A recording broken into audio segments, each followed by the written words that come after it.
दोस्तों 3 दिन पहले बायतू के अंदर जो आगजनी की घटना होती है, लेकिन उसके बाद भी पुलिस द्वारा अभी तक इस मामले में कोई कार्रवाई नहीं करने को लेकर के आज बायतू थाने के सामने यहाँ पे तमाम जो व्यापारी वर्ग के लोग हैं, सर्व समाज के लोग हैं, यहाँ पे धरने पे बैठे हैं। प्रधान साहब, क्या कुछ बातचीत हुई है? 3 दिन हो गए हैं उस पूरी घटना को लेकर के।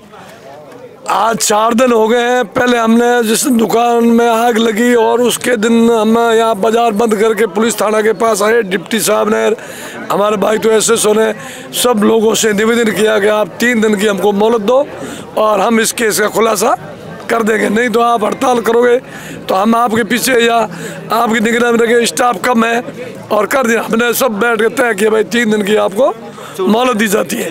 रात को हम वापस पूरे बाजार के लोग इकट्ठे हुए और थानेदार साहब से इस बारे में जांच की तो थानेदार साहब ने कहा भाई अभी तक हमारे पास नया कुछ खुलासा है नहीं। जो ये क्राइम ब्रांच के हैं, क्या 2 लोग बोलते हैं उदय सिंह जी और गोमाराम जी आए थे, उन्होंने फ़ोनों की डिटेल ली है, वो फ़ोन है ज़्यादा और आज रविवार हो गया इसलिए हमको 5-7 दिन और लगेंगे। तो फिर हम सब बैठ के तय किया कि हम बिल्कुल बाजार बंद करेंगे और हमेशा लिए जा सामूहिक सर्वकोम धरना देंगे। तो धरना दिया, पुलिस स्टाफ भी आए, तहसीलदार साहब भी आए, तो उन्होंने वापस उन लोगों को, उदय सिंह जी को और गोमाराम जी को आज यहाँ बुलाया है, वो इसके बारे में जांच करने हैं।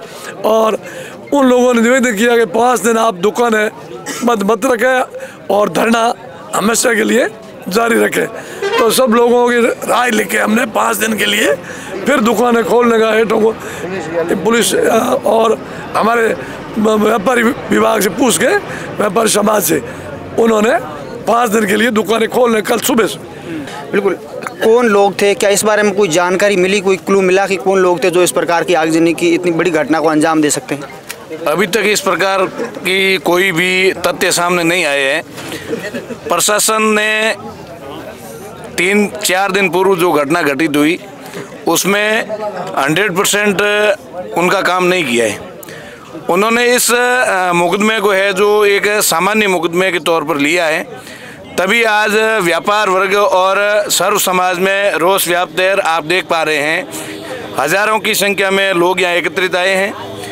जब यहाँ पर इस उपखंड अधिकारी महोदय और डिप्टी साहब को हमने यहाँ पर बुलाया तो उन्होंने बोला वो छुट्टी पे है, तो तहसीलदार महोदय और थानेदार साहब आए यहाँ पर। उन्होंने सर्व समाज और व्यापारी मंडल से समय मांगा है कि 5 दिन का और हमें समय दें और जो अपराधी जिन्होंने भी ये घटना घटित की है उनके खिलाफ हम लोग कड़ी से कड़ी कार्रवाई करेंगे। 5 दिन में आपको परिणाम देंगे। और हमने ये निवेदन किया है कि भाई जो अपराधी हैं उनके ऊपर कम से कम 50,000 रुपये का इनाम घोषित करें ताकि आपको समाज से भी सहयोग मिले और जल्दी से जल्दी ऐसा करने वाले लोगों को अंदर डालें। जो भी इसकी साजिश में पर्दे के पीछे भी अगर कोई है तो उसको सामने लाएं, बहुत ज़रूरी है ये। और बायतू के अंदर खेमा बाबा की इस तपोभूमि पर इस प्रकार का करने की जिसने भी हिमाकत की है, ये बायतू का सर्व समाज व्यापारी वर्ग किसी भी कीमत पर बख्शेगा नहीं। वो निश्चित तौर पर सलाखों के पीछे जाएगा और सर्व समाज एक है। यहाँ पर किसी पार्टी पॉलिटिक्स की बात नहीं है, न कोई जाति विशेष की बात है।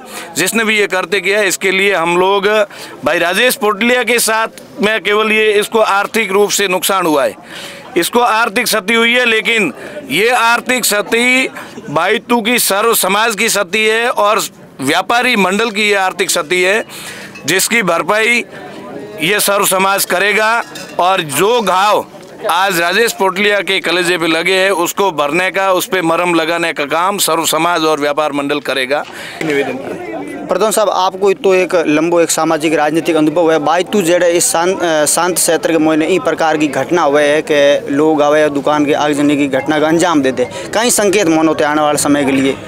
आने वाले समय के लिए हमारे बायतू के शांत प्रिय लोगों को उकसाना और यहाँ विवाद डाल के यहाँ के लोगों को भ्रमित करना और यहाँ के लोगों को जो साख बनी हुई है आज 100 साल से, उस साख को कमज़ोर करना, उनकी पेट को कमज़ोर करना, ये किसी साजिश के तहत हुआ है। आपको लगता है इसमें साजिश है? बिल्कुल 100% साजिश है। जो जलाने वाले हैं उनकी हिम्मत नहीं है हमारे बायतू में पैर रख सके।